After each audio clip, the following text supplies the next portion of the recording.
Now let us look at what is the definition of a trust. Many of our organizations are registered as a trust.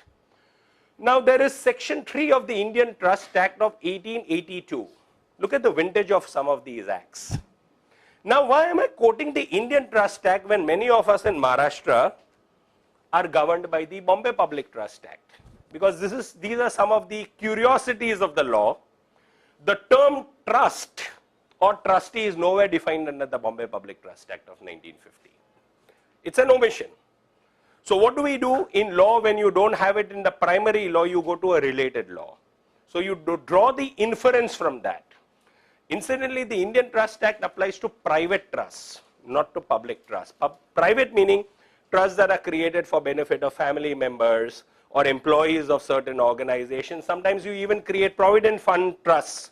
They are also deemed to be registered as per the principles of the Indian Trust Act. So section 3 of the Indian Trust Act 1882 defines a trust as an obligation annexed to the ownership of property and arising out of a confidence reposed in and accepted by the owner or declared and accepted by him for the benefit of another. Look at the confusing language. You can't make head and tail out of what's really here. But basically what does it speak about? It says that it's an obligation that a trustee voluntarily takes on.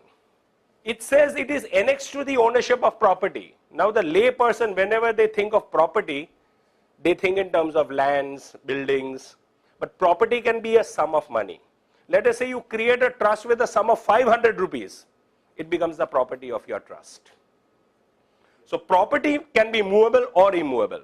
So it's an obligation which is annexed to the ownership of property. That means there is a property, which is funds, assets, etc., to which you are as a trustee annexed. And you are accepting that responsibility voluntarily, but not for your personal benefit, for the benefit of another. Who's the another? The poor and needy, the visually impaired, whosoever you want. So the concept of trust and trusteeship is captured over here. That end of the day, what is a trustee? A trustee is one who takes on an obligation to manage property. The property legally vests in the trustee as it belongs to him or her, must be managed as judiciously as if it's his own, but not for his personal benefit, for the benefit of the beneficiaries as named in your charter. What is your charter? Your trust deed if you are a trust, your memorandum and articles of association if you are a society or if you are a company. So that is the concept of what a trust is.